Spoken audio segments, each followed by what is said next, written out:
¿Qué tal? Muy buenas tardes, tengan todos ustedes.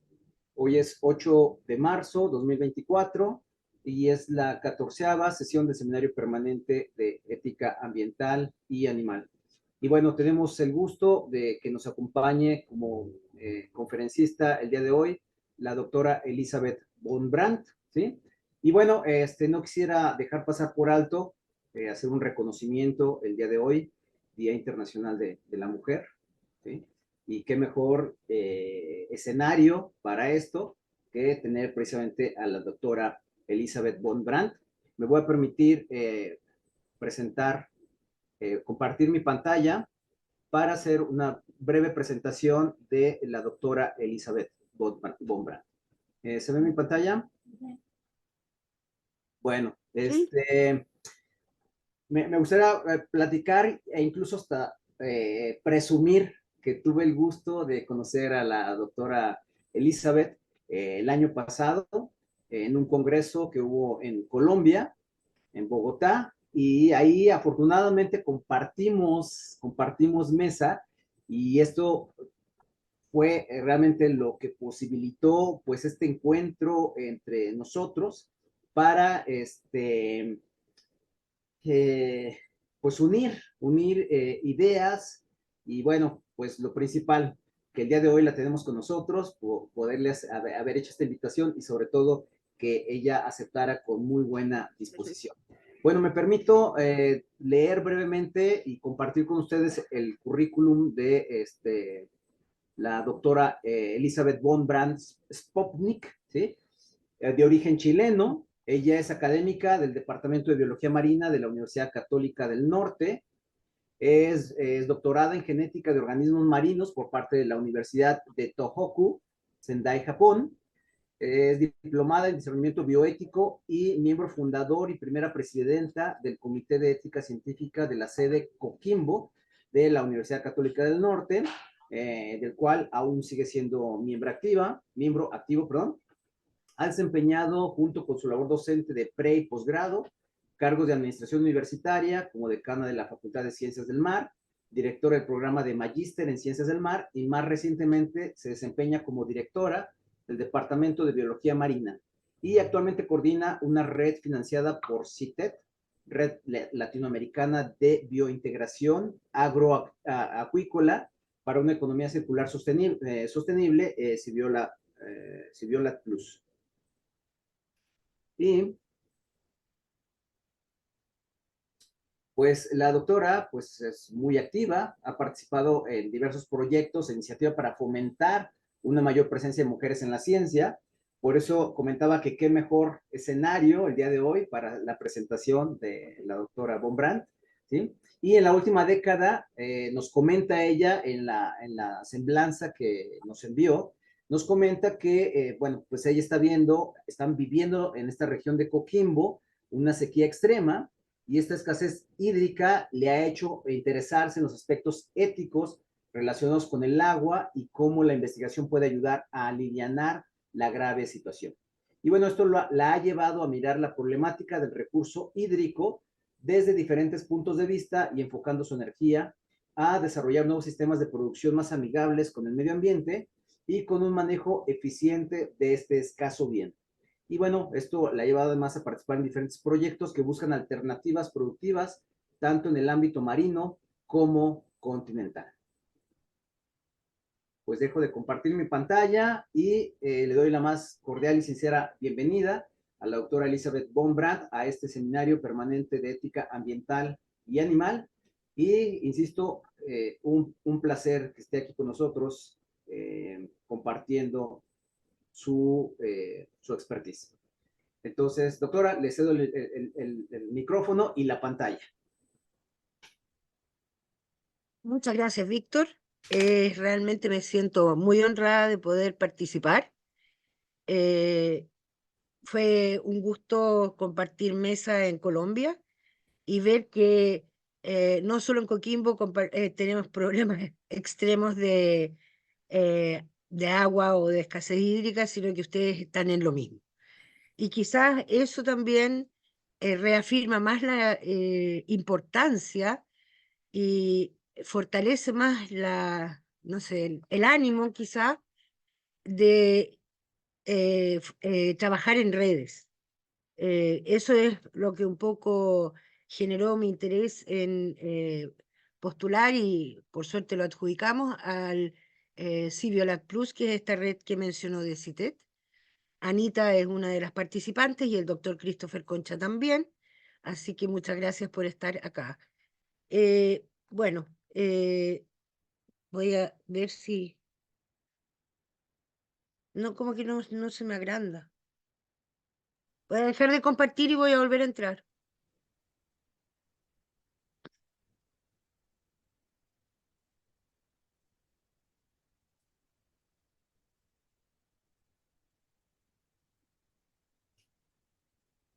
¿Lo ven? ¿Ven la presentación? Sí, doctora. Sí. Ok, Yo no la veo. si ya se ve, si Ah, ya. gusta, Ok, ya sí, ya corrió, sí. Ok, se me demoró a mí, no a ustedes.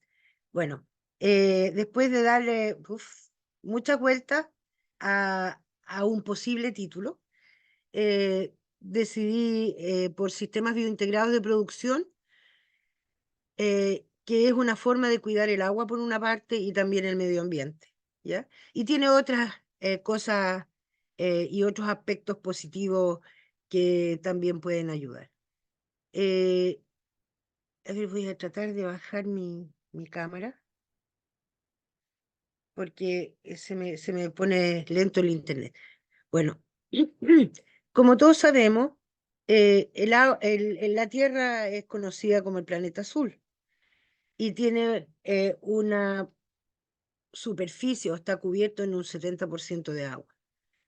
Lamentablemente, el agua, que es el recurso más abundante en nuestro planeta, pero solo un mínimo de esa agua es agua dulce, y sobre esa agua dulce predamos todos.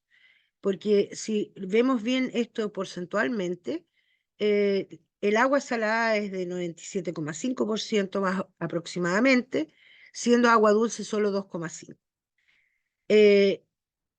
Y esta está distribuida entre los glaciares, aguas subterráneas, lagos, ríos, atmósfera y biosfera. Como ven, lo de los glaciares es un valor que es como de 2019-2018, probablemente ha ido modificándose porque con el cambio climático, como ustedes bien saben, los glaciares se han empezado a deshacer, ¿sí?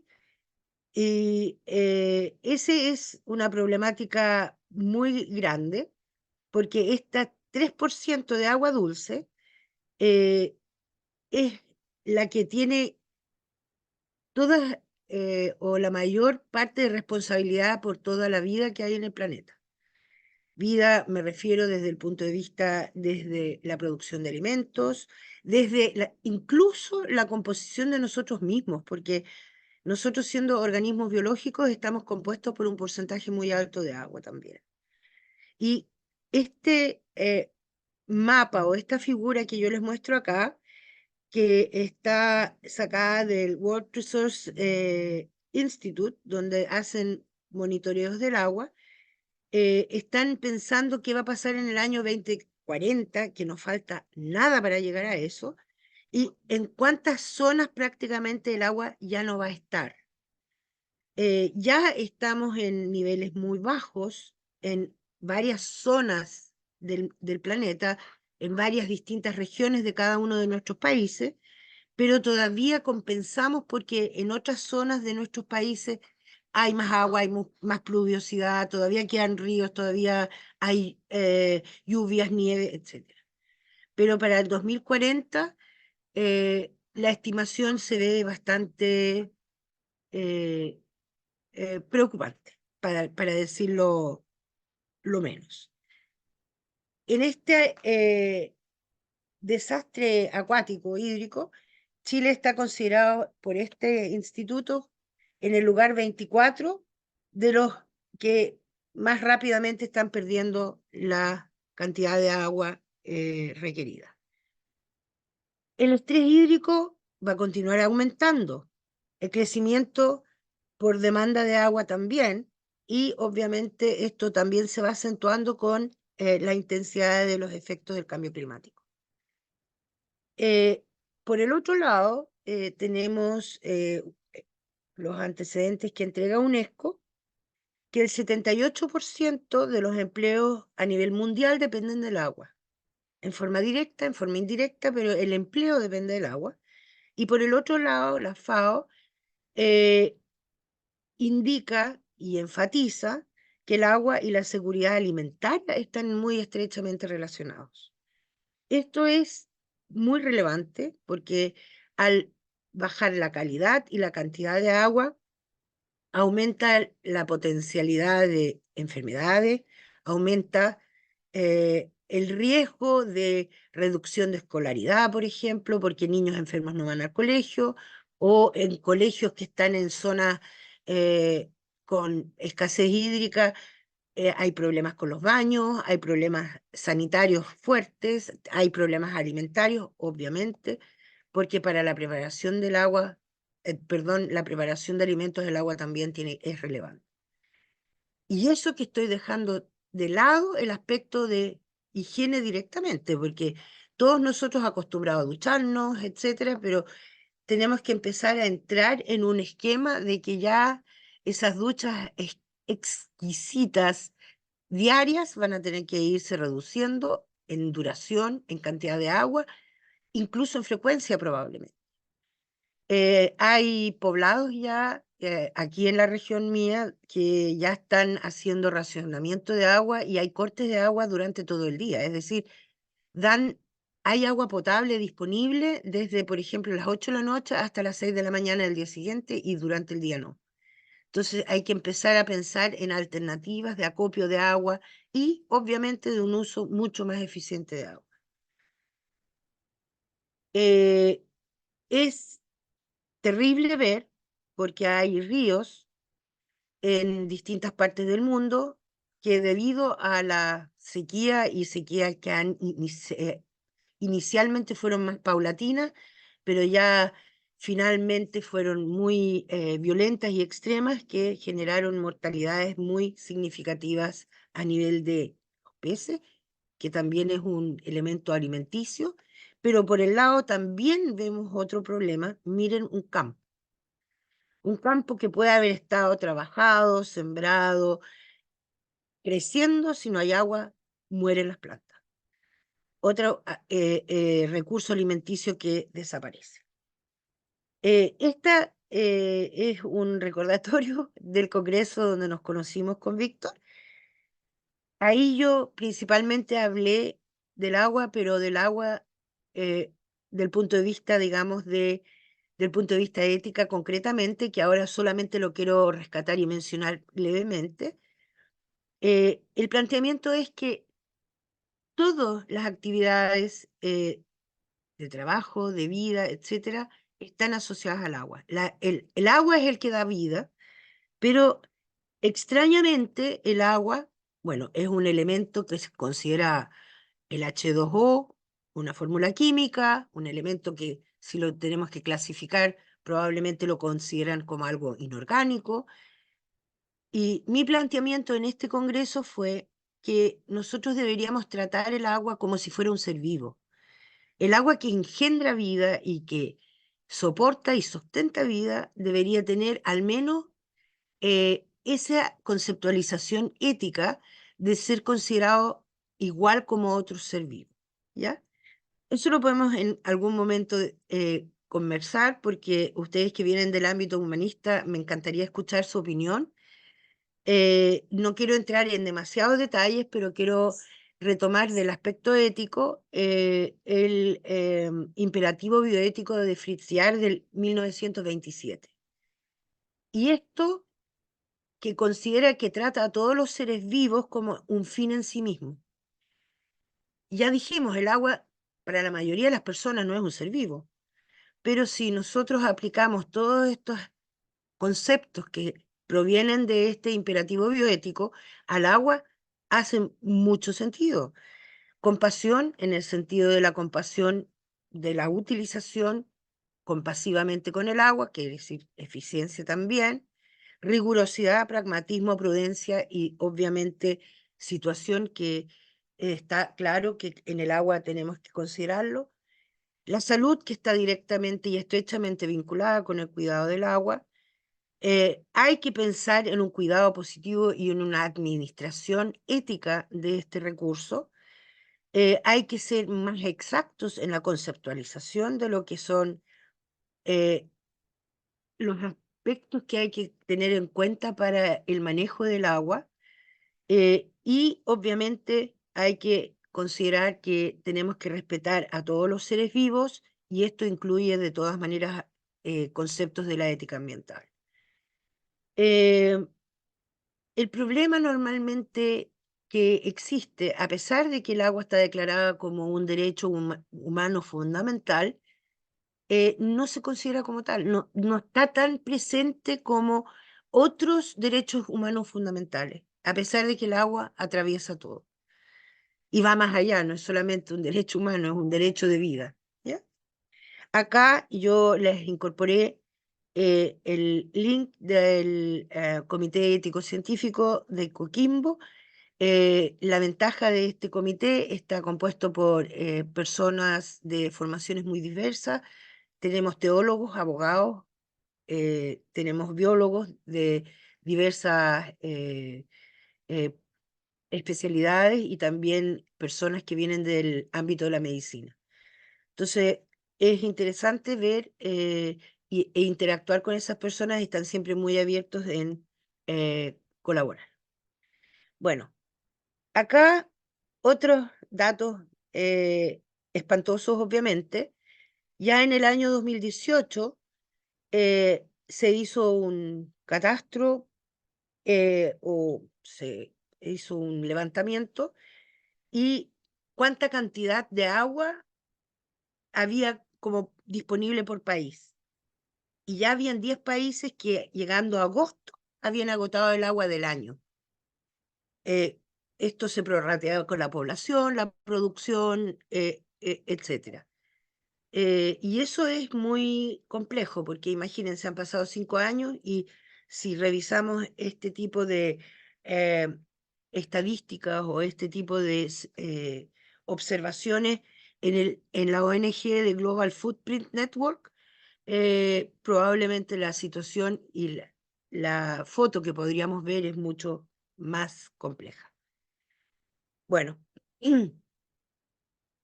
me costó un poco saber por dónde partir para explicar, pero yo creo que partamos por el inicio y por qué eh, tenemos que tener en cuenta todos los aspectos diversos del agua, y es el agua, porque el ciclo del agua es muy particular. Eh, el ciclo del agua está absolutamente integrado la parte mar, aire, atmósfera, nubes, etcétera, y tierra. Eh, el agua que se evapora de la parte marina es absorbida o es transformada en las nubes. Esto sucede a través de evaporación y posteriores precipitaciones. Ahora, si la precipitación es arriba del mar, obviamente el agua vuelve al mar nomás. Lo importante es cuando las precipitaciones sean en la alta cordillera, que pueden ser precipitaciones de nieve o precipitaciones de agua o lluvias en las otras áreas. Ahora, acá hay un problema. Hay agua que es de agua superficial, que normalmente se considera el de los ríos y de lagos y que finalmente llegan al mar, pero el agua del que muchos dependemos es el agua que se infiltra en forma subterránea. Estos son las napas freáticas y hay bolsones de agua que existen debajo de la tierra que cuando hay suficiente capa vegetal en la superficie, estas raíces permiten que de alguna manera infiltren hacia capas más profundas de la tierra el agua. Debido a la creciente desertificación, desaparición de plantas,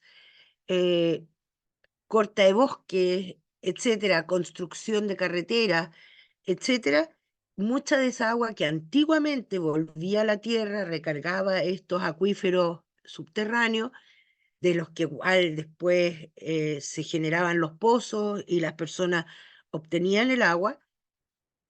Esta agua se pierde por escorrentía superficial.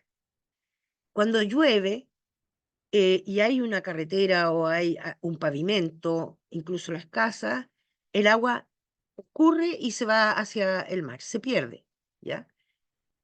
Antiguamente esa agua se infiltraba nuevamente en la tierra, hacía que brotaran más plantas, las plantas a su vez volvían a actuar en la evaporación y llevaban agua otra vez a la atmósfera, pero ayudaban a la infiltración en capas más profundas.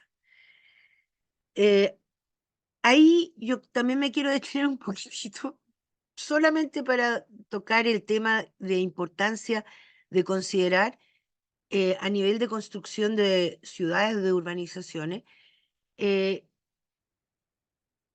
no existe, al menos acá en Chile, ningún tipo de colaboración, subsidio, ayuda estatal, si es que se quiere pavimentar con pavimentos que puedan facilitar la infiltración, como por ejemplo adoquines o estos, no sé cómo se llaman en México, pero los que se usaban de antaño, que eran como em, trozos de cemento que estaban unidos o piedras que estaban unidas, que permiten esta infiltración. Acá el único subsidio que uno tiene como ciudadano en colaboración para la parte de construcción de calles vecinales compartidas, porque aquí tiene que ser compartido el pago tanto de los municipios como de parte de los vecinos. Para hacer las calles tienen que ser calles pavimentadas con cemento. Y el cemento favorece la escorrentía, favorece la pérdida de agua. Entonces, quizás en ese tipo de cosas domésticas o urbanas, deberían empezar a existir conciencias tan importantes como para que uno pudiera lograr que estos subsidios pudieran ser entregados para aquellos que también se preocupan del aspecto ambiental. Es decir, no solamente del punto ambiental de que la calle se vea fea o que vaya a pasar por encima de un cementerio, por ejemplo, indígena o algo así, que eso sí, ahí toma asunto la Comisión de Medio Ambiente, pero que también ayude y favorezca a esta recuperación y retención de agua. ¿Sí? Bueno, el agua lo requerimos para todas las actividades, como yo ya les dije, tanto en ganadería, a nivel industrial, agrario, minero, energético, recreativo, comunitario, poblacional, etcétera, ¿ya? Hay una cosa que aquí en Chile, donde la minería es muy importante, normalmente a la minería y a la industria se le echa la culpa de que son los mayores gastadores de agua, pero yo revisando muchas informaciones de distintas fuentes, al final me di cuenta de algo, que en realidad no es tanto la industria, ni siquiera la minería, la que hace este gasto de agua, sino que es la agricultura. Y la agricultura es la que mayor uso de agua requiere de agua dulce, ¿sí? Después al final quiero retomar ese tema, pero era lo que quería dejarles puesto aquí en la retina. Ya les había mencionado con anterioridad que el agua es considerado como uno de los derechos humanos fundamentales para el ser humano, pero en la mayoría de los casos, de los cálculos, de las estimaciones, no se considera el resto de los seres vivos, es decir, no se considera a la vida silvestre y a la fauna silvestre, ¿sí? Y por el otro lado, algo que tiene que ver con un problema ético sustantivo, yo creo, y es a nivel eh, internacional, porque no solamente pasa en Chile, sino que en todos nuestros países, que hay un mercado del agua. Algunas leyes antiguas que existieron en algún momento, en Chile entregaron derechos de agua en forma así perpetua a algunas personas, incluso sin pago de nada. Ese tipo de derechos son muy difíciles de reversar y obviamente en este momento no los van a entregar porque yo creo que el agua en este instante vale más que oro, pero escasea cada vez más. Entonces, también falta ahí una concientización mayor hacia la importancia ética y hacia la parte de la eh, conciencia, conciencia de usar conscientemente los recursos y ayudar a desarrollar alternativas tecnológicas necesarias para poder, si no recuperar, por lo menos no seguir desperdiciando este recurso. ¿Sí? Bueno, y aquí llego directamente a los desafíos globales de la gestión del agua. Uno es el cambio climático, que ya hay muchas iniciativas de tratar de por lo menos de buscar formas paliativas, reducir eh, eh, los daños a la capa de ozono, modificar ciertos tipos de construcciones, etcétera.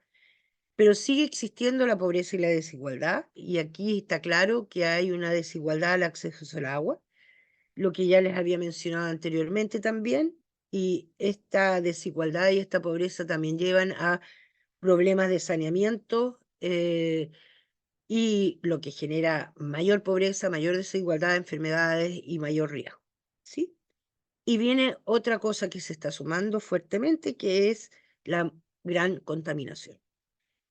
Y esta contaminación, por un lado, viene por una mala gestión de recursos hídricos y el uso de productos químicos.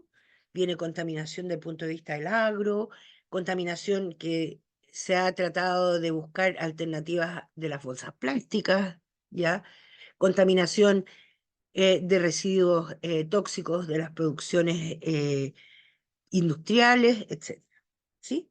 Y por el otro lado, esta contaminación que existe incluso a nivel doméstico del descuido de botar basura, porque esta basura termina yendo todo al mar.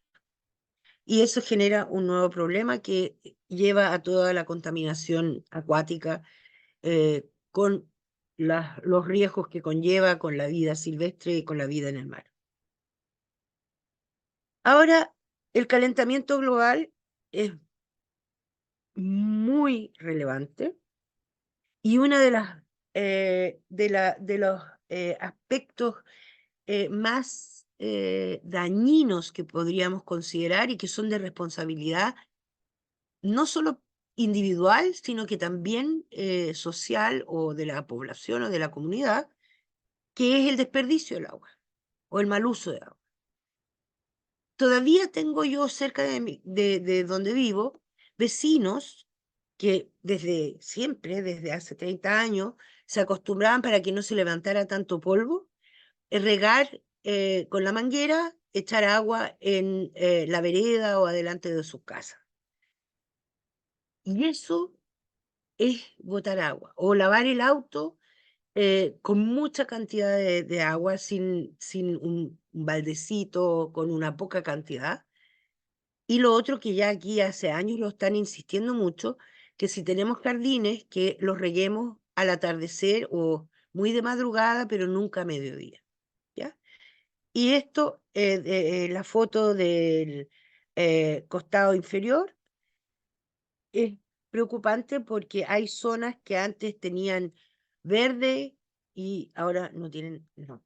Entonces la desertificación no es un mito, sino que está eh, avanzando en forma eh, permanente, ¿ya? Lamentablemente. Y claro, ahí hay una foto fea de contaminación. Esta contaminación contamina aguas dulces, pero también afecta a ecosistemas acuáticos. Y, por supuesto, hay un problema en las industrias y la descarga de residuos tóxicos. Hay industrias que yo creo que todo el mundo sabe que contaminan, pero no hay no sé si una voluntad política o unas fuerzas necesarias para detener eso.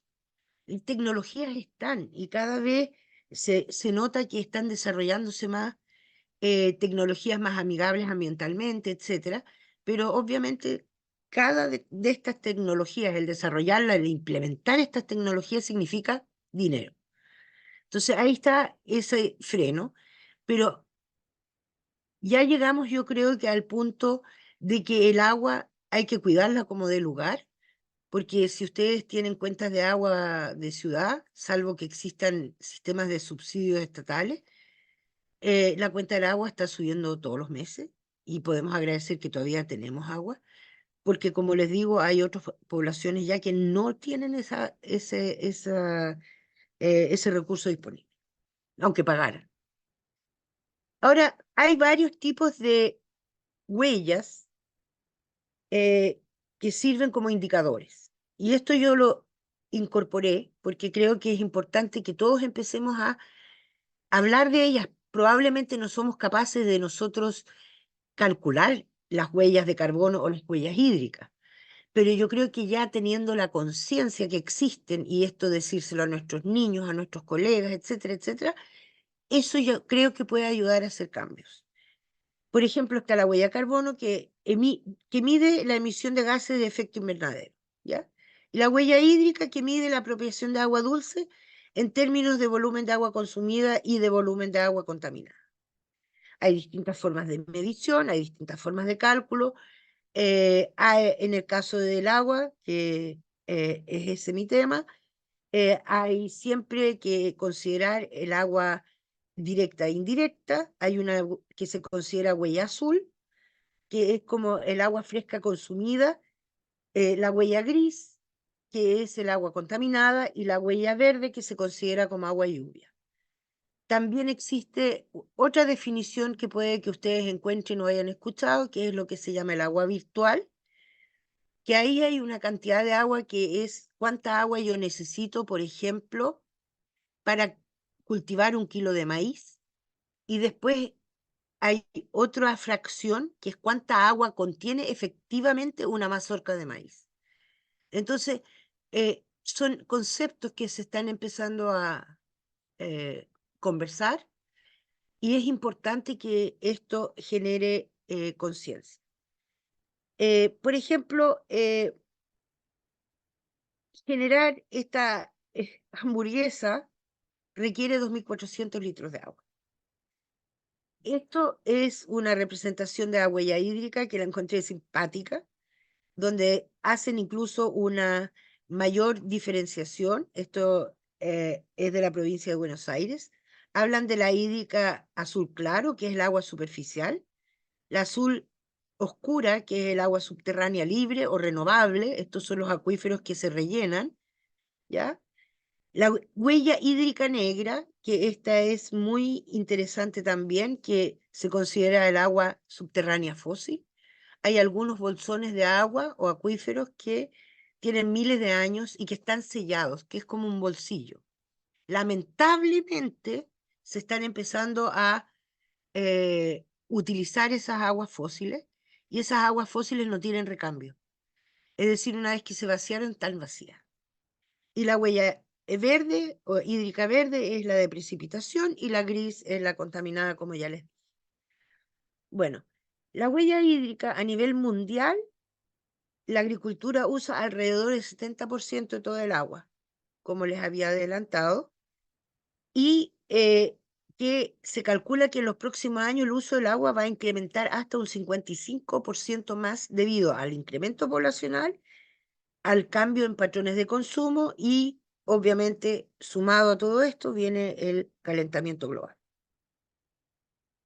Este cambio en patrones de consumo, si nosotros logramos cambiar este patrón, empezar a consumir menos carne, no tanto porque no queramos ser carnívoros, sino que para producir 1 kilo de carne se requieren 15.000 litros de agua, a diferencia de para producir 1 kilo de puerco, 1 kilo de pollo y 1 kilo de pez, la diferencia es abismante, con la ventaja que comiendo peces que nosotros producimos, el agua que usamos para su producción, el pez no se la gasta, no la toma. Es decir, en el caso de la producción de peces, no hay consumo de agua. Necesitamos agua para producir los peces, pero los peces mismos no lo van a requerir, ¿sí? Ahora, el requerimiento mínimo diario por persona es de 2 a 5 litros de agua, y la huella hídrica sirve para determinar la cantidad de agua utilizada y ayuda a identificar riesgos potenciales, ayuda, como les decía al comienzo, a generar conciencia, pero que ayuda a tomar mejores decisiones y ojalá llegar a producir o generar una sostenibilidad ambiental y productiva. Ahora, estos son otros ejemplos, porque yo creo que con los ejemplos uno puede ver más claro de qué se trata. Hay agua involucrada no solamente en la producción de un producto, sino también en el transporte. Pero esto lleva a que si nosotros fomentamos o empujamos a la producción local, comunitaria, por una parte recibimos alimentos más frescos, acorta toda la cadena de distribución y reduce también no solamente la huella del agua, sino que también la huella de carbono. Ahora, en el caso de la producción de una botella de Coca-Cola, todos la conocemos, por eso elegí eso, no porque sea yo fanática de la Coca-Cola, ¿ya? La producción de una botella requiere volúmenes de agua que son impresionantes. Ahora, yo no alcanzo a ver, pues se me corta ahí arriba. A ver, voy a mover. Ya. Para producir una botella de Coca-Cola de medio litro se requieren 350 botellas de agua de igual capacidad. Para producir un pañal desechable se consumen 545 litros y uno de tela solo 15. Claro, después para lavar los de tela es otra producción más grande. Y aquí hay un dato que encontré hace muy poquito, ya que se está poniendo tan de moda el tema del chat GPT. El chat GPT necesita beberse medio litro de agua para tener una conversación. Y esto genera un conflicto entre lo que es la tecnología azul o lo que es la economía azul, que se las voy a mostrar después, y lo que es el desarrollo de tecnología. No tengo ni idea qué tan exacto sea esta estimación, pero lo encontré muy interesante que esto se esté considerando.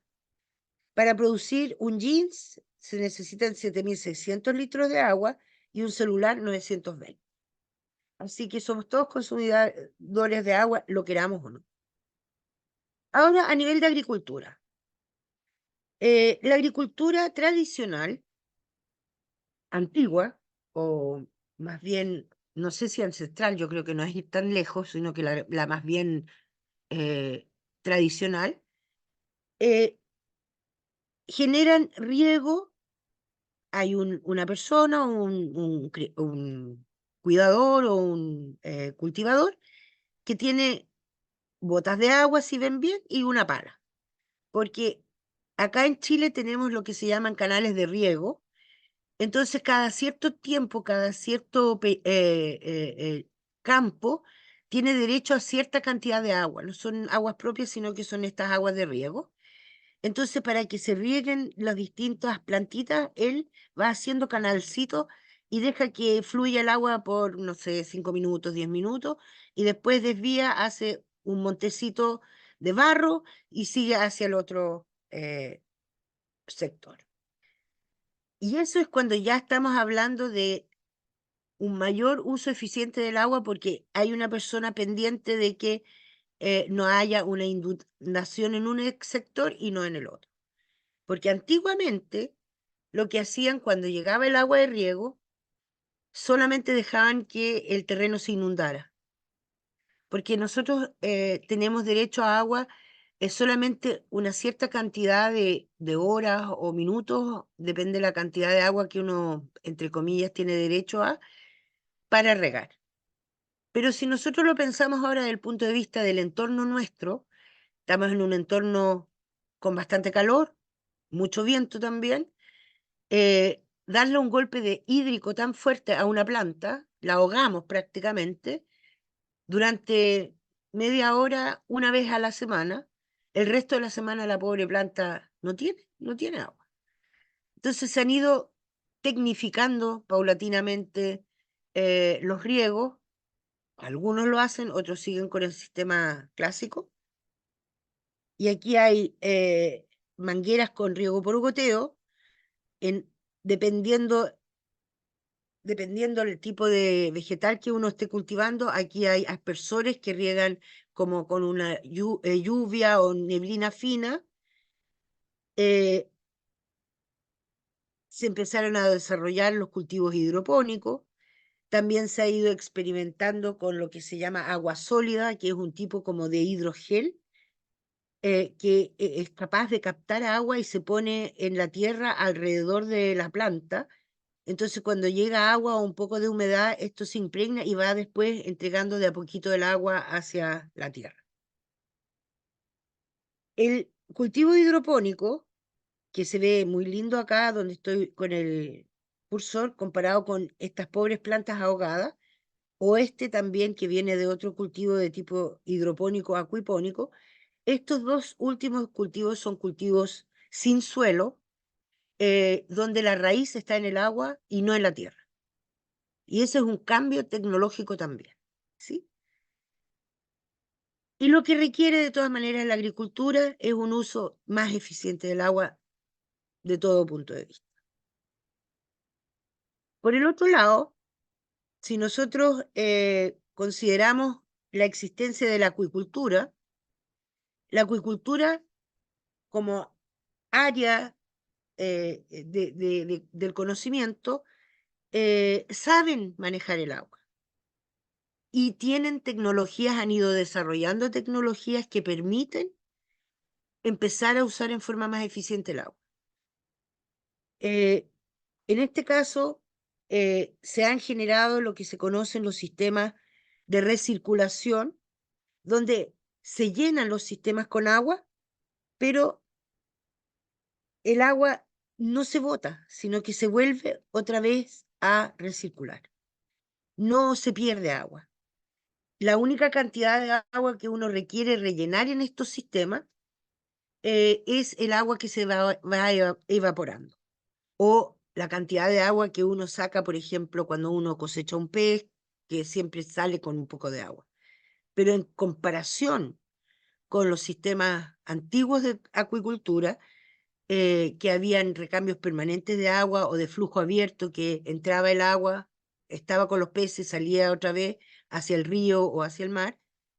Este sistema requiere mucho más tecnología, pero también protege y reutiliza el agua por mucho tiempo, es decir, meses puede reutilizarlo. Lo único que para poder manejar estos sistemas hay que tener una capacitación mayor de las personas. Tiene que ser una formación, ya tienen que entender lo que son parámetros de calidad de agua, tienen que conocer algo por lo menos de cómo funcionan las bombas, etcétera, etcétera. A diferencia del campesino que estaba con una pala, ¿sí? Ese es el costo, pero es el beneficio de poder reutilizar el agua. Y aquí quiero llegar a lo que estaba prometido en el título, que son los sistemas biointegrados. En realidad nosotros no inventamos nada nuevo, estamos reinventando o redescubriendo algo que ustedes en México ya desarrollaron ancestralmente, que son las chinampas. Una cosa espectacular y maravillosa. Y yendo más atrás también están los míticos jardines de Babilonia, que probablemente son los primeros jardines que tenían cultivo en las paredes, que tenían plantas en las paredes, en los techos, etcétera, que ahora se están empezando a poner más populares para esta urbanización verde. Esto, al lado donde están las chinampas, se ve la parte bonita, linda. Ahora entremos al corazón, también es lindo. Este es un ciclo, un círculo en realidad. Lo que pasa es que aquí en estos sistemas biointegrados tenemos muchos actores distintos. Por un lado tenemos a los peces, pueden ser crustáceos, pueden ser camarones, pueden ser bivalvos, etc. Ellos están en agua. Perdón. Por el otro lado, tenemos plantas.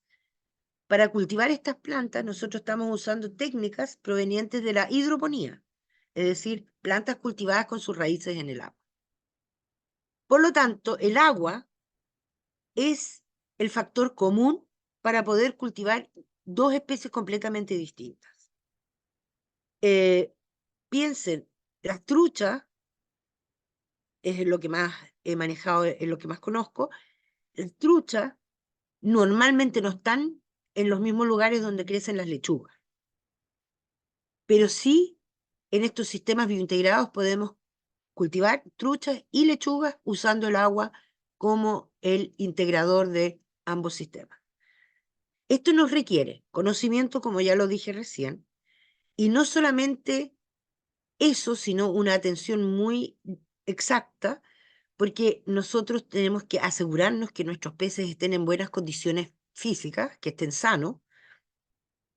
No podemos medicamentar los peces, es decir, de hecho son cultivos sin antibióticos, lo que es un plus para la producción orgánica, porque gran parte de este proceso para poder reutilizar muchas veces el agua está dada por los microorganismos que aquí viven. Hay unas bacterias que son ambientales, que son bacterias nitrificantes, y ayudan a transformar eh, el pipí de los peces, el amoníaco, en nitratos. Y esa cantidad de agua transformada por estas bacterias va hacia los cultivos hidropónicos, donde las plantas con sus raíces sacan estos nutrientes del agua y los usan como fertilizantes. ¿Sí? Entonces, por una parte, no puedo agregar antibióticos a los peces o a ninguna fase animal, porque puedo matar mis bacterias del biofiltro. Si no están funcionando las bacterias del biofiltro, mis plantas no reciben los nutrientes, porque las plantas no pueden absorber nitritos, pero sí el nitrato. ¿Ya? Y por el otro lado, las plantas actúan como un segundo biofiltro o una bioremediación, porque al sacar estos nutrientes del agua, limpian el agua, y esta agua limpia puede volver a los peces. Entonces es un círculo virtuoso, de todas maneras, pero todo tiene fases de investigación necesarias, porque para poder llegar a esto y para que la cosa funcione, hay que hacer mucha investigación, hay que conocer los parámetros de los peces, los parámetros de las plantas, ver cómo funciona todo. Pero funciona. Incluso México es uno de los países que lleva el mayor avance en la producción acuapónica, que son sistemas biointegrados, em, a nivel comercial. Hay una empresa que se llama Bofish, que está ubicada en Guadalajara, y si ustedes tienen alguna posibilidad de visitar, vayan, porque es súper interesante. Y el ciclo de la acuiponía, que es lo que yo les acabo de describir, tomé un poco de agua, tiene el defecto para que esto pueda circular, que requiere energía de todas maneras, porque tienen que tener bombas funcionando 24/7. ¿Sí? Entonces acá podemos también incorporarle, o es deseable, y es para bajar la cuenta de todas maneras energética, de incorporar energía renovable no contaminante. En el caso nuestro, que tenemos mucho sol, tenemos paneles solares que son extremadamente eficientes y lograron bajarnos más del 60% de la cuenta eléctrica. Por el otro lado, al nosotros hacer este círculo virtuoso, no generamos desechos, no se botan residuos al ambiente. Los residuos se reutilizan, los restos de comida que el pez no comió, del alimento que no comió, son sólidos suspendidos que después se van decantando. Y ahora estamos nosotros viendo y estudiando cómo podemos reutilizar esos lodos, que de hecho también tienen algunos nutrientes, ¿sí? Y obviamente estamos estudiando, y Christopher está aquí presente, así que preguntas de lo que tenga que ver con bacterias se las hacen a él. Es estudiar más bien las bacterias, cuáles bacterias son las amistosas, favorables y beneficiosas en este sistema. Y lo bueno, que no votamos nada. Y bueno, obviamente como la fase agua es la que une todo, así como no podemos ponerle medicamentos de ningún tipo a los peces, tampoco podemos ponerle pesticida a las plantas, porque los pesticidas pueden caer al agua y pueden afectar a los peces. Entonces, ven, en todos los distintos puntos es súper necesario ejercer un control eh, bien cuidadoso y bien balanceado para poder obtener lo que queremos obtener. Y de todas maneras, la acuiponía tiene una menor huella hídrica por este reuso de agua, una menor huella de carbono porque estaría en las cercanías de los mercados, y tiene el kilo de alimento de peces produce una biomasa animal y vegetal a la vez, no solamente una biomasa o animal o vegetal. Y eso es una ventaja, porque yo alimento el pez, pero este kilo de alimento no solamente me lo va a engordar, sino que también me va a ayudar a nutrir mis plantas. Bueno, la acuiponía produce 40% más de alimento que otras formas de agricultura, porque es una agricultura integrada.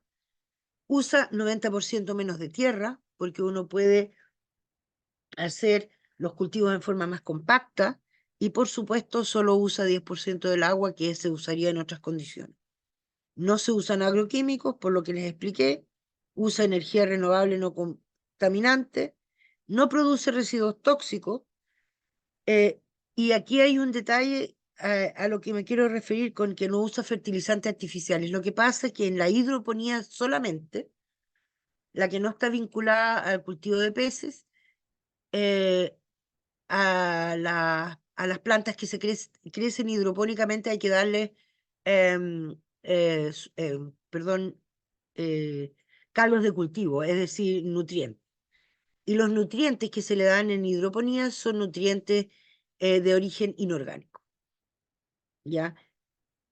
El problema que hay con la hidroponía es que las plantas usan los nutrientes que requieren, y después de 2 o 3 cultivos se desbalancea la solución nutritiva.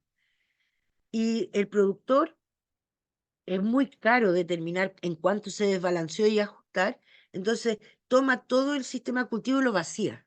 Tira toda esta agua con residuos inorgánicos al entorno y tiene que volver a usar agua para las siguientes batch de cultivo, ¿sí?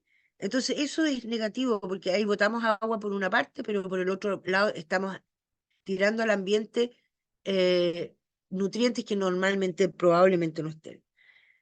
Ahora, la acuiponía tiene una independencia de clima y de suelo que ya lo vimos arriba, independencia de clima porque las plantas se cultivan principalmente en sistemas de invernadero. Y hay otro aspecto que yo quiero destacar, que es muy importante, que son sistemas adaptables y son sistemas inclusivos. Adaptable, ¿por qué? Porque yo puedo diseñar el sistema y ajustarlo a mis necesidades. Yo quiero ser un productor, o yo quiero solamente tener un sistema pequeño de cultivo para mi lechuga diaria en mi patio, ¿ya? Y es un sistema inclusivo porque debido a que es diseñado adecuadamente y opera independientemente de las horas del día y de la noche, una mujer, por ejemplo, que tiene hijos que está criando y que quiere trabajar o tener un emprendimiento de este estilo, ella puede ajustar sus horarios a las horas a que ella pueda trabajar ahí. A diferencia de un trabajo en un campo tradicional, que uno ahí está muy dependiente de la hora de riego, de la hora de cosecha, etcétera, y oscurece y ya dejó de cosechar. Y por el otro lado, que no es menor, el desgaste físico del trabajo tradicional de campo es mucho más alto que el desgaste acá, porque al nosotros poder diseñar mesas de trabajo más altas o algo así, la persona si no puede estar mucho de pie, puede trabajar sentada. Es un sistema donde pueden participar personas de la tercera edad, etcétera. Bueno, estoy hablando mucho.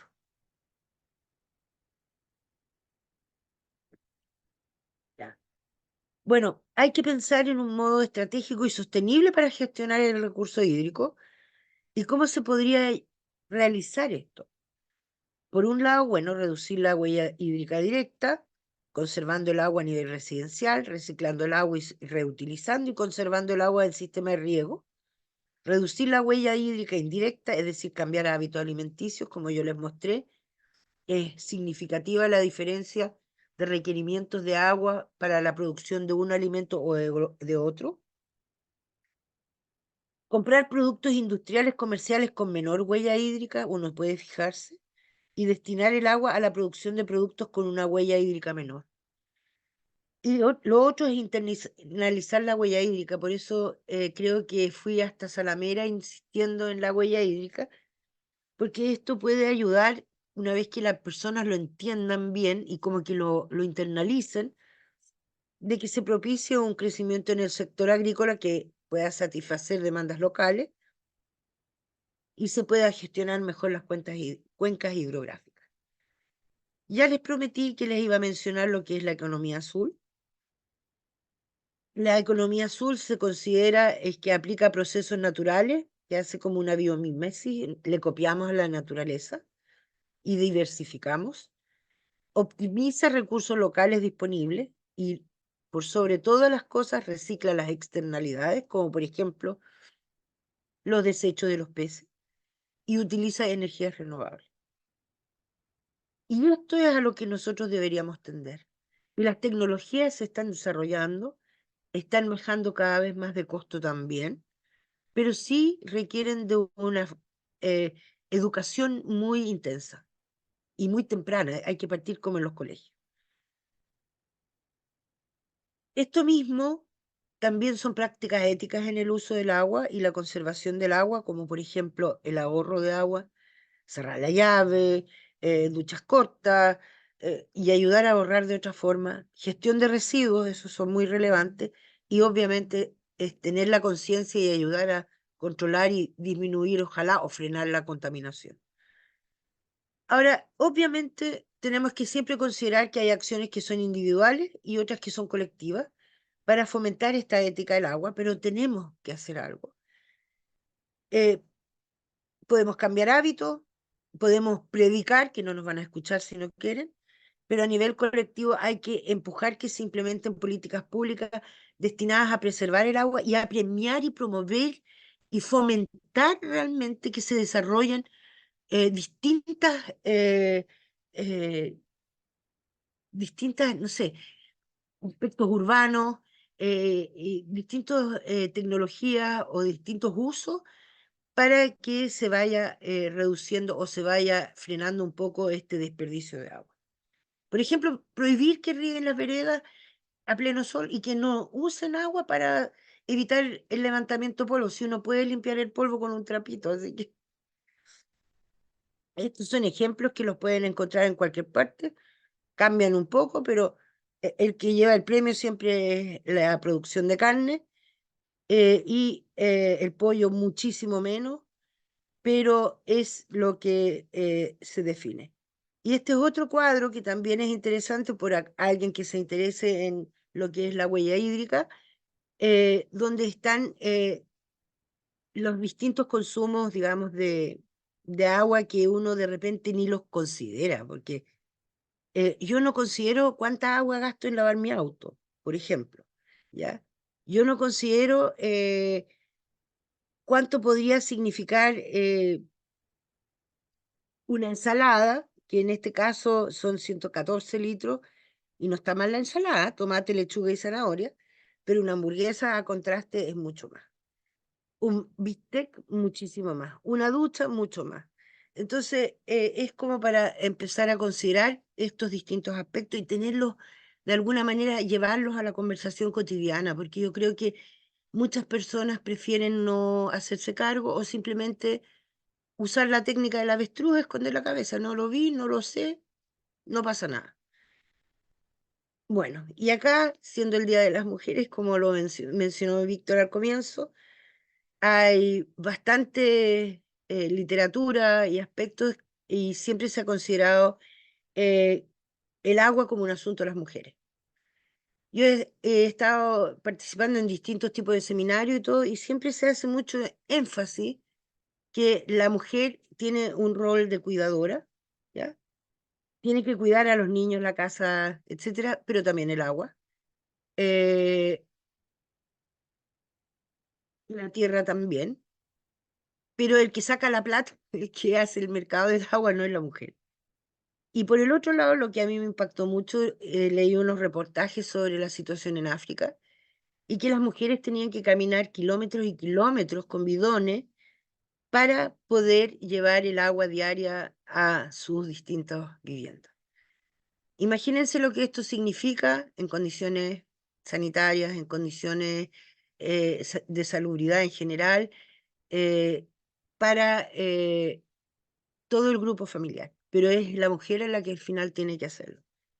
Y me gustó mucho este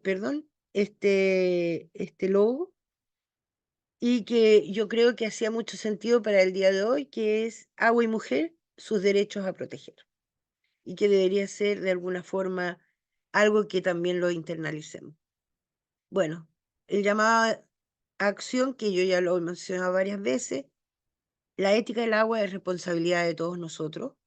El futuro del agua también está en nuestras manos. Puede que no volvamos a recuperar lo que teníamos hace 100 años atrás, pero por lo menos no lleguemos al 2040 como con ese mapa mundi más rojo que amarillo y ni siquiera con una gota de verde, ¿sí? Eh, y por el otro lado, para no olvidar la biointegración, eh, en los ejemplos que yo les mostré eran siempre de peces y lechugas, pero si nosotros estudiamos la biología de los distintos organismos y aprendemos a cómo cultivarlo, también podemos buscar cómo poder biointegrarlo. En el caso concreto, hay un ejemplo de un emprendimiento que iniciamos en 2016, no, 2014 creo, que hicimos la primera granja agroacuícola que es de biointegración de truchas y vegetales. Estábamos más estudiando, experimentando y aprendiendo de lo que realmente ganábamos plata o producíamos, pero nosotros ahí vimos el potencial que podíamos también seguir biointegrando. Agregamos abejas, porque las abejas, para funcionar bien y un panal para que sea saludable y productivo, necesita 2 a 3 litros de agua diarias.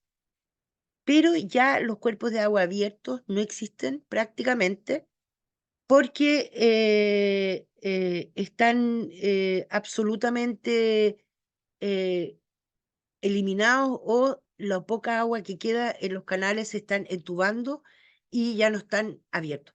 ¿Me pueden disculpar un minuto? Están tocando el timbre y no hay nadie más en mi casa. Espérense, ya vengo. Bueno, yo aprovecho este momento para comentarles que ya en el chat estamos tomando notas de las preguntas que están haciendo para la doctora. Y entonces, una vez que concluya su participación, entonces iremos leyéndolas conforme las han ido haciendo. Y bueno, pues solo eso. Y si les pedimos de favor las personas que están participando por primera vez en este seminario, si gustan dejarnos sus datos en el chat para que nosotros podamos seguirles enviando información y nos puedan acompañar en las distintas sesiones sobre diversos temas que estamos trabajando en este seminario, todos relacionados con ética ambiental y ética animal. No sé si ya esté nuevamente la doctora, le regreso la palabra.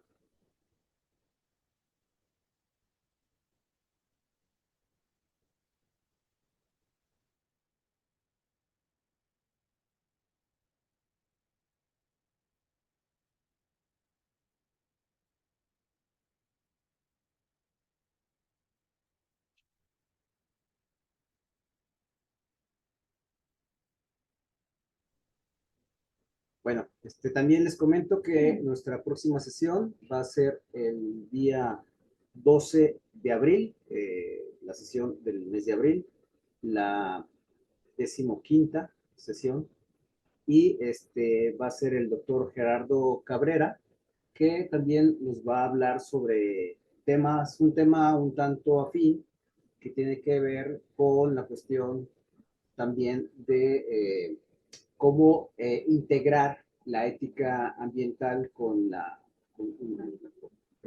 animal. De hecho, el título es Ecoanimalismo. No, ya llegué, disculpen. Ok, les estaba comentando que para la próxima sesión, que es el día 12 de abril, con el doctor Gerardo Cabrera, y el título de la sesión es Ecoanimalismo, de la atención a la intersección entre dos enfoques críticos. Entonces, bueno, también será una sesión, espero, muy, muy interesante y que tendremos el gusto de compartirla con ustedes. Y bueno, le regreso el micrófono entonces a la doctora Elizabeth. Ya termino.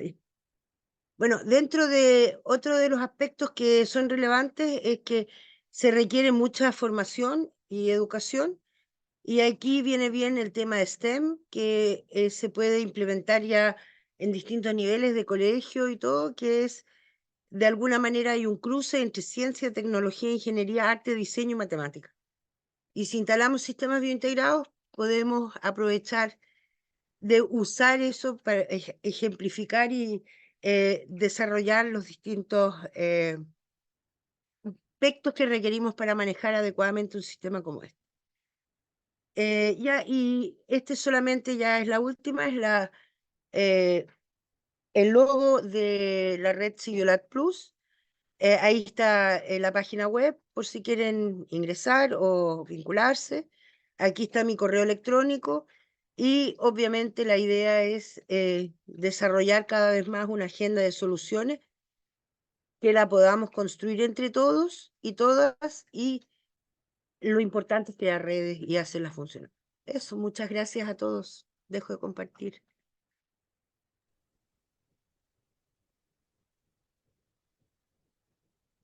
Muchísimas gracias, doctora. Sin duda alguna ha sido una plática muy completa desde temas, desde una cuestión tan básica como es comprender el ciclo del agua, eh, qué tan el porcentaje de agua dulce que tenemos en el planeta, cómo se ha ido manejando, desperdiciando, agotando. Creo que algo que no comentó en su conferencia, pero lo platicábamos anteriormente, es precisamente el asunto del deshielo de las montañas, que digamos era donde estaban las reservas de agua dulce también y que, bueno, pues hasta eso se ha ido agotando.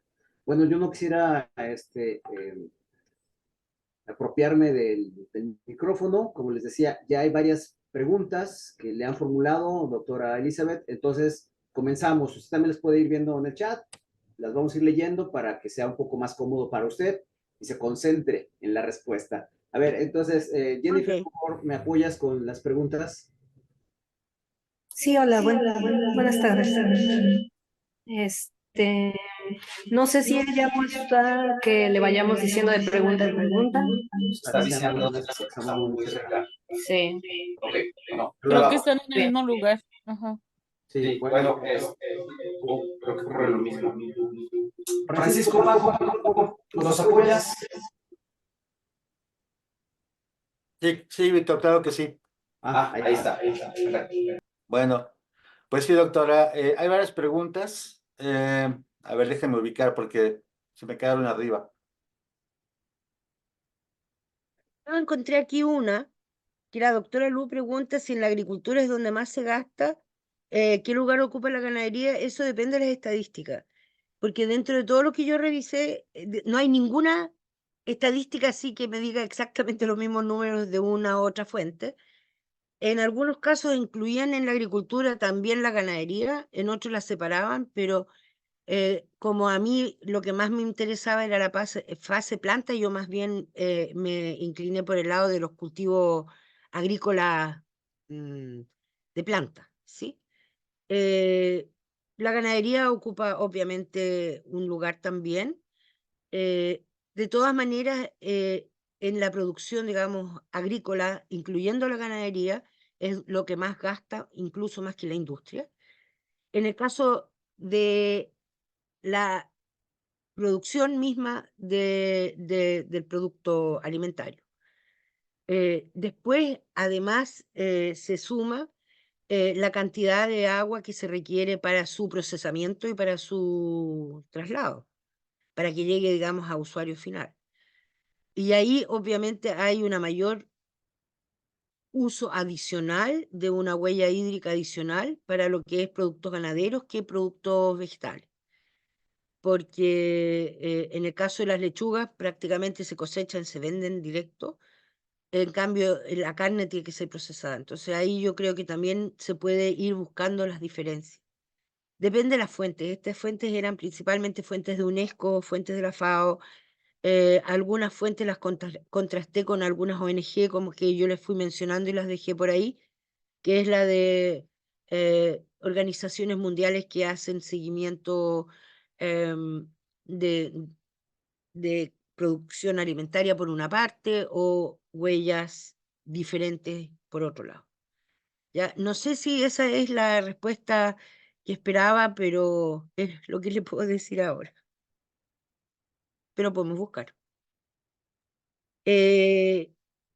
Ahora, el tema cómo concientizar a un gobierno, porque no dan prioridad al agua, eso es un problema que de alguna manera, tal vez juntando intelectos, y por eso redes son importantes, podamos encontrar eh, algunas buenas ideas, porque estamos en la misma situación que ustedes. El agua lo usan en forma demagógica, prometen grandes cambios, hicieron una promesa gigante de algunas de las campañas de gobierno no tan antiguas acá, que era la revisión completa del código de aguas y que lo iban a renovar, y después cuando finalmente, después mucha expectativa, mucho gasto de recursos, porque hicieron consultas ciudadanas, mesas de trabajo, mesas vecinales, no sé qué más, al final uno leía el código final y lo que salió de ahí y fue como un arreglo cosmético. Entonces, el que lleguen a meter mano profunda y hacer cambios profundos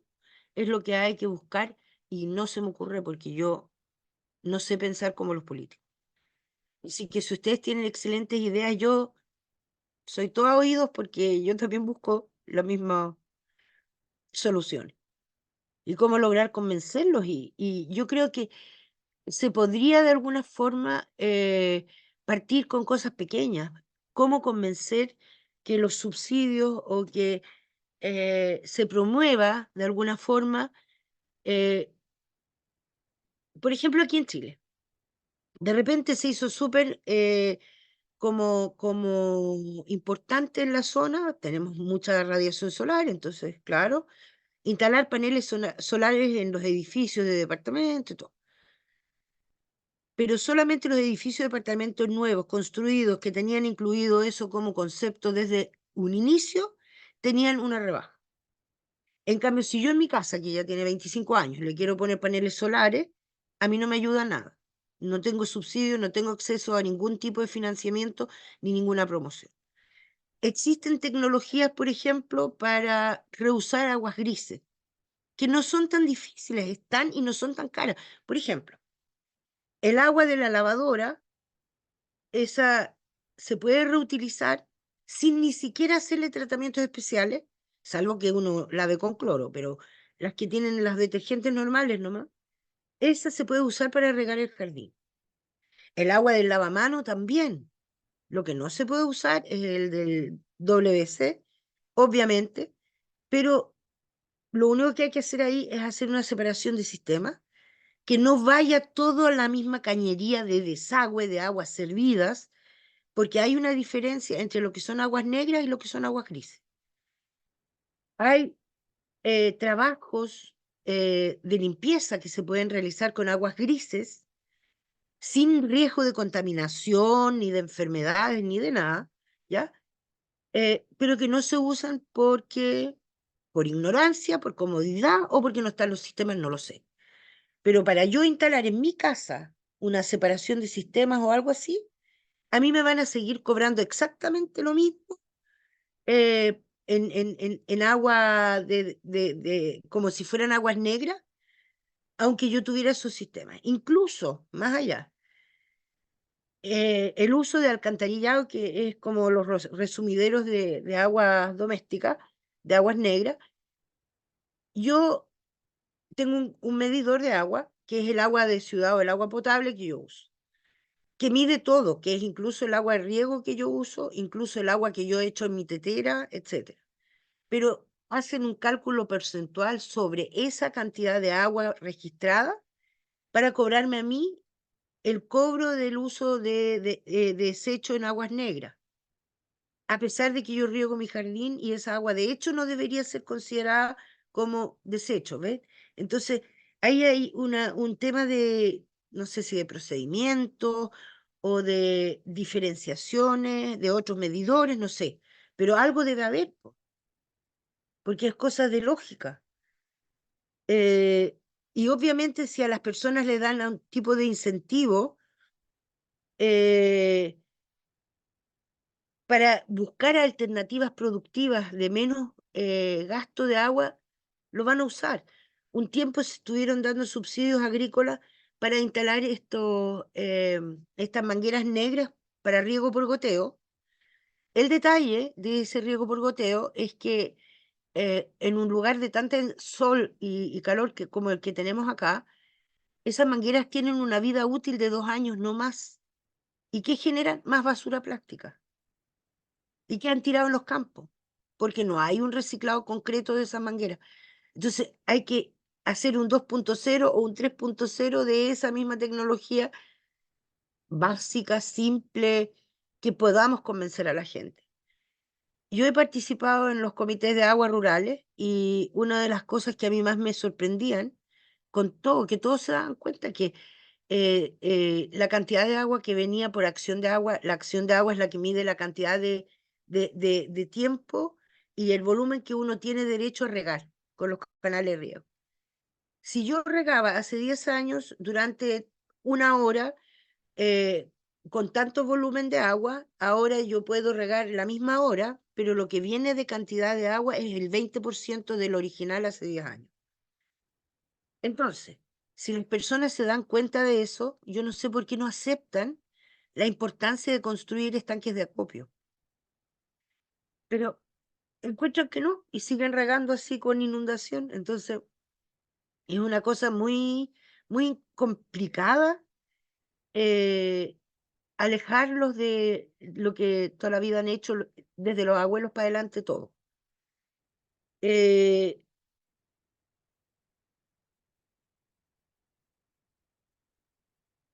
Aquí hay otra pregunta de Juan Castillo. ¿Qué tan grave es el gasto de agua en la producción de los aguacates? ¿Ya? Acá es muy terrible. En esta región, incluso hubo plantaciones muy recientes de árboles nuevos que llegó a dar pena porque los terminaron vendiendo como leña porque no había agua para que se pudieran continuar cultivando. Y Chile siempre se había considerado un productor de aguacate contra temporada y exportábamos mucho al hemisferio norte. Pero todo eso ha ido cambiando. Y de verdad es un problema. ¿Ya? Ahora, en el caso de la doctora Luz hace otra consulta, que los sistemas biointegrados ayudan a la bioremediación, sí, porque yo puedo considerar bioremediación el evitar echar residuos al ambiente, ¿ya? O rescatar residuos del ambiente podría ser la otra opción, pero como yo no llevo los residuos al ambiente, los rescato antes y los utilizo antes. Entonces, claro, eso de la biointegración, también en el caso concreto de las plantas podrían actuar como biorremediadores del agua, si lo quiero ver de ese punto de vista, porque están sacando los nutrientes que están en el agua y pueden limpiar el agua para que vuelvan los peces, porque los peces, las truchas en especial, son muy requirientes de una calidad muy buena de agua, es decir, no toleran muchos niveles de contaminación ni de amoníaco ni de nitratos. Entonces, con eso, al sacar y dejar otra vez el agua en calidad buena, eh, vuelve a los peces en buen estado. Y por eso se puede generar este círculo y se puede reutilizar el agua cada vez. Y sobre qué bacterias concretamente están involucradas o cómo funciona todo este proceso de la parte de la microbiota, no sé, creo que Christopher todavía está presente. Él participa también en la red esta de Civiolat Plus y él es experto en microbiología. Y está justamente estudiando todo este tema de los microbios que están asociados, de los microorganismos, en el agua propiamente tal, el origen del agua, el agua que viene de riego, de pozo, de cañería potable, qué sé yo, qué diferencia de microorganismos tiene y cómo puede afectar los distintos sistemas. Pero volvemos otra vez a la pregunta de la doctora Luz con el tema de las leyes. Hay aquí un cuento que quizá a través de una discusión, algún conversatorio que se pueda generar, en las distintas redes podríamos buscar soluciones porque en Chile salió hace poquito el nuevo reglamento de acuicultura y medio ambiente. ¿Ya? Por primera vez se está favoreciendo dentro de este reglamento la producción, digamos, de acuicultura a la pequeña escala, es decir, a nivel continental y no estas mega industrias salmoneras como las que tenemos en el sur de Chile. El problema tiene un pero. Para poder fomentar, que por un lado el reglamento lo fomenta, para fomentar la producción acuipónica en este caso, uno de los requisitos es que uno pueda demostrar que es dueño del agua. Entonces, si yo tengo agua de riego, yo soy dueña del agua, porque yo pago una acción de riego, es mía. ¿Ya? Si yo cavo un pozo profundo y saco agua, también el agua es mía. Pero ahora viene la parte divertida. Si yo no tengo eso y quiero conectarme a lo que se llama agua potable o agua de ciudad, a pesar de que yo pago la cuenta de esa agua, se considera que no es mía y no me dan la autorización para una iniciación de un cultivo acuipónico con agua de ciudad. Y aquí en el norte de Chile, en la costa de este centro norte de Chile, hay algo que se llama vaguada costera. Hay una neblina muy densa, muy intensa, que se da en la costa. Y se han ido desarrollando distintos sistemas, pero que se llaman atrapanieblas. Entonces pueden atrapar esta humedad y esto es agua también que se obtiene, que es equivalente al agua destilada, sí, porque es un agua que no tiene ningún tipo de dureza, ni sales, nada. Pero el agua de atrapanieblas, aunque yo pague la instalación de la atrapanieblas y todo, por ley no consideran que el agua sea mía, por lo tanto no puedo hacer sistemas de cultivo de acuiponía. Y eso es muy distinta a la realidad que hay en México, porque en México hay subsidios de energía y de agua. Entonces, hay que buscar este tipo de fomentos para que se empiecen a hacer este tipo de cosas virtuosas. Porque si no las dan, la gente va a seguir. Es más barato seguir desperdiciando que usando conscientemente. En el fondo es eso. ¿No se quedan algunos más? Claro, aquí también Ana Cristina Ramírez dice que los cambios de hábito de consumo tienen un impacto personal, obviamente, pero también un impacto a nivel de productor. Pero, por ejemplo, en la industria ganadera lo que podría ser no por qué ir en contra de la ciudadanía, si ellos en algún momento tienen que ser suficientemente permeables a entender que sí es un problema, pero que ellos también busquen caminos y financien caminos para la reducción de mal uso de agua. Porque ellos solo quieren ganar, pero no invierten en la minería, la gran minería en Chile, que sí gasta agua y la requiere, eh, no tanta como la agricultura, pero sí gasta agua. Lo que pasa es que ellos tienen los dineros y la tecnología existe, por ejemplo, para usar agua de mar muchas veces en muchos de los procesos industriales. Nosotros tenemos muchos kilómetros de costa, eh, pero no quieren invertir y como la ley no los obliga, no lo hacen. ¿Me entienden o no? Entonces aquí hay un problema de conciencia personal, eh, corporativa, de ética. Es decir, esto está cruzado por todos los distintos aspectos que yo les planteaba. Y por el otro lado, si nosotros consideramos que a pesar de que el agua es un derecho humano, y el agua de hecho como tal se menciona solamente en 2 tratados, uno de la mujer y uno de los derechos del niño, y en ninguna otra parte, identificado como derecho al agua, si nosotros queremos considerar que adquiera más importancia, más relevancia, eh, ¿por qué no tratamos el agua como un ser vivo? Y le aplicamos los imperativos bioéticos, porque en este momento se protegen los animalitos callejeros, hay que tener cuidado con las eutanasias, hay protección de las especies en peligro. Bueno, el agua es una especie en peligro.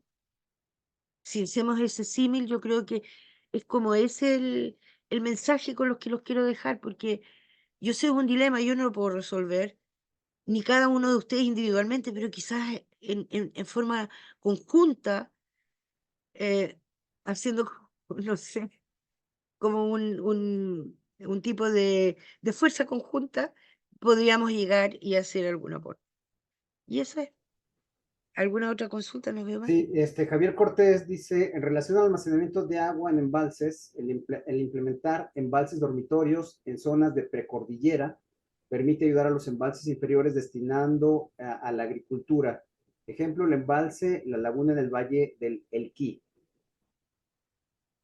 Hola Javier, gracias. Mira, el problema con el embalse La Laguna, que a pesar de que se consideraba como un embalse, claro, como de dormitorio o de pre-rellenado, el problema es que lo están gastando. Entonces ya no está tan intocado y en el fondo yo creo que tu idea va hacia este tipo de tener un concepto de embalse casi como un parque nacional, ¿cierto? De que no se toque y que se proteja. Pero eso no existe en realidad. Em, lo más preocupante y con una urgencia muy, muy creciente es el tema del uso del agua de los acuíferos, en especial de los acuíferos de aguas fósiles, porque esos no tienen vías de relleno y esos deberían ser protegidos absolutamente, no tanto con valor monetario, sino de alguna manera, así como existen en algunas partes del mundo estos semilleros que tienen protección casi de búnker antinuclear para proteger la diversidad de la flora, de las especies vegetales. Uno debería protegerlo para lo que se viene. Porque no se puede llegar a usar agua como si fuera a abrir la llave, entonces es muy complejo. Hay una red CITES también muy interesante que me llamaba mucho la atención el nombre, pero después yo a Víctor Hugo se lo puedo compartir y la página para que la pueda mirar, que esa red se llama algo así como cosecha y siembra de agua, ¿ya? Y a mí no se me ocurría qué podía hacer, y lo que están haciendo es rescatar culturas y conocimientos ancestrales, como lo hacían, por ejemplo, los incas y distintos otros pueblos originarios, para poder salvar el tema agua, porque el agua ha estado en momentos de crisis, han habido varias etapas históricas de momentos de crisis, y ahora están tratando de rescatar todo ese conocimiento ancestral para poder modernizarlo, ¿ya? O poder usar esos conceptos para poder buscar otro tipo de aplicaciones. La doctora Ana Cristina, más bien como a manera de comentario, supongo yo, que necesitamos a profesionales de la antropología para estos como tan truculentos y costosos, es que se nos va la vida oyendo promesas de candidaturas seguidas de pretextos de gobernantes. No sé cómo está la situación allá en Chile, pero acá en México siempre en las campañas, precampañas, el tema ambiental es una bandera, ¿no? Y después, nada. Entonces creo que el comentario va en ese sentido. No sé cómo está la situación ahí en Chile, doctora. Lo mismo. Y en Latinoamérica tenemos tantas cosas en común que es impresionante. Las promesas de campaña son promesas muy ambiciosas siempre. Y lo malo es que un porcentaje importante de la ciudadanía siempre cae, se lo come, se lo traga, no sé, una cosa terrible. Como les dije recién en el ejemplo, hubo una promesa que se iba a hacer un estudio profundo y una actualización de lo que era el código de aguas, porque de ese código de aguas dependen las aguas de riego, lo que es el agua potable rural, porque los pueblitos no tienen conectividad con el agua de ciudad en el fondo, y tienen sistemas como casi como pequeños feudos propios. Y la verdad, lo que hubo después de una inversión grande, participación de un montón de gente, levantamientos de opiniones y reuniones y cosas así, fue un arreglo cosmético, es decir, no sirvió de nada mucho. Entonces, sí, ahí no participan antropólogos, sociólogos, pero y técnicos. Yo creo que lo que importa acá es que no sean, que sean de hecho multisectoriales y multiprofesionales los que participen, porque el problema es tan multifacético. Pero estoy totalmente de acuerdo, sí, es lo mismo. Pero tenemos que buscar soluciones. Así que ya Sí, saben, anoten mi correo electrónico, anoten la página web también de Cibiolat si quieren. Igual me pueden ubicar a través de Víctor en cualquier momento. Como claro que les sí. vuelvo a decir, ha sido un placer estar con ustedes y espero que les haya dejado algo. Bueno, como lo comentábamos también al inicio, no sé si ya en la sesión o previo, eh, decíamos, qué interesante para mí realmente fue haberme encontrado con usted en Colombia, ¿no? En un congreso y de ciudades así, estamos bien lejos, ¿no? En Chile ya, así como, bien curioso, porque bueno, pues, entonces, ¿dónde está Coquimbo, verdad? Y de igual Aguas manera, calientes yo todavía no lo miro. de igual manera usted nos desea sinceramente, pues yo no sé dónde está Aguascalientes, ¿verdad?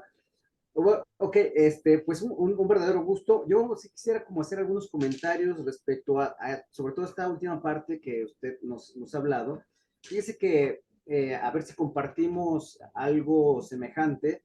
En México, por ejemplo, las campañas que se hacen para cuidar el agua todavía tienen que ver con el asunto de cuidar la gotera, cierra la llave cuando te estás lavando las manos, cuando te estás lavando los dientes, cuando te estás rasurando. Pero hay un tema también ahí delicado que usted tocó, que bueno, efectivamente, sí tenemos que tener ese cuidado, pero luego no se habla de las aguas grises que salen incluso de nuestros propios domicilios, ¿no? O sea, teníamos aquí en Aguascalientes, eh, se, había una campaña por parte de una asociación que es Conciencia Ecológica. La autora Keta Medellín insistía mucho en el trabajo que ella hacía de que ella trabajaba con muchas señoras, madres de familia, y entonces ella les insistía mucho en no poner estos líquidos para trapear, por ejemplo, ¿no?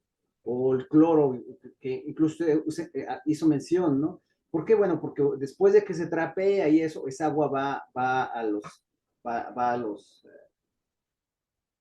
a la cañería y genera esta contaminación en ríos, lagos, mares. Entonces, bueno, lo mismo podríamos hablar de los champús, ¿no? Que utilizamos, también con altos contaminantes, bueno, con varias sustancias contaminantes, en fin, etcétera. Entonces yo creo que es un asunto también que debería de ponerse atención, ¿no? Cuidar el agua que llega, pero también cuidar el agua que sale, ¿no? Como usted ya lo mencionó. Y pues es muy curioso cómo estamos regresando a estas costumbres ancestrales. Ahorita tengo muy claro, por ejemplo, en Zacatecas, ahí Paco no me dejará mentir, como en los conventos que se construyeron siglo, no sé, XVI, siglo XV, tienen unos sótanos enormes donde almacenaban el agua, ¿no? Precisamente por la escasez, en esta región de Zacatecas y Aguascalientes están muy cerca, ¿sí? Entonces, compartimos este territorio geográfico semidesértico. Y bueno, pues uno se preguntaría cómo las personas vivieron tiempo atrás. Bueno, pues tuvieron todas estas iniciativas. Y por último, como usted ya lo señaló, el gran problema que tenemos actualmente, por ejemplo en Aguascalientes, es esta extracción de agua a 600 metros, 800 metros, ¿no? De profundidad, y que, bueno, pues obviamente esto tiene consecuencias en la salud de la población. Y bueno, que a pesar de ello, como que sigue habiendo esta falta de concientización y de no cuidado del agua. Y por último, me parece muy interesante esta propuesta que veamos también el agua como un ser vivo que requiere también de nuestro respeto, o sea, es el origen de la vida, ¿no? Sin el agua, realmente la vida en general, no exclusivamente la de los seres humanos, pues está en riesgo. Y bueno, pues también es nuestra responsabilidad hacer algo con ello. Pues sería mi comentario, doctora Elizabeth. Y pues agradecerle realmente el que nos haya dedicado parte de su tiempo para compartir sus conocimientos en este seminario. Un gusto. Muchas gracias, de verdad. Bueno, es lo que generalmente hacemos antes de concluir la sesión. ¿Cómo se llama? Perdón, ¿cómo se llama La constancia. la constancia? Sí, perdón, no lo encuentro. Aquí va a estar, ya. Sí, no está. Ok, vamos directo para acá. Aquí la voy a tener.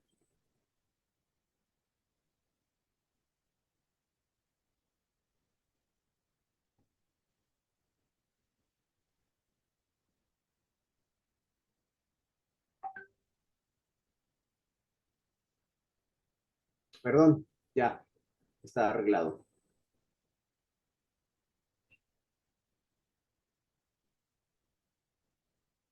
Ahora encuentro Zoom. Ya, perdón. Voy a compartir mi pantalla para hacer lectura de este reconocimiento. ¿Sí? ¿Ya se ve ahí? Bueno, Sí, bien. el Seminario Permanente de Ética Ambiental y Animal otorga el presente reconocimiento a la doctora Elizabeth von Brandt por su participación como ponente en la 14ª o 14ª sesión del seminario con el tema Sistemas Biointegrados de Producción, una forma de cuidar el agua y el medio ambiente, Aguascalientes, 8 de marzo de 2024. Firma su servidor como representante institucional de la Universidad Autónoma de Aguascalientes, la doctora Rosa María de la Torre como representante de Grupo de Investigación Derechos Animales, el doctor Francisco Serrano como representante institucional de la Universidad Autónoma de Zacatecas y la doctora Cristina Ramírez Barreto como representante institucional de la Universidad Michoacana de San Nicolás de Hidalgo. Y bueno, pues con esto estamos concluyendo la sesión del día de hoy. Y no me resta sino más que agradecer nuevamente a la doctora Elizabeth y a todos los asistentes en esta sesión e invitarlos para la sesión del próximo mes, el día 12 de abril, y que, bueno, pues el resto del año nos sigan acompañando a estas sesiones. También igualmente agradecemos a las personas que posteriormente en YouTube estén viendo esta sesión. Les recuerdo que el canal es Seminario Permanente de Ética Ambiental y Animal, donde pueden encontrar tanto esta presentación como las anteriores. Pues un gusto haberlos saludado. Gracias.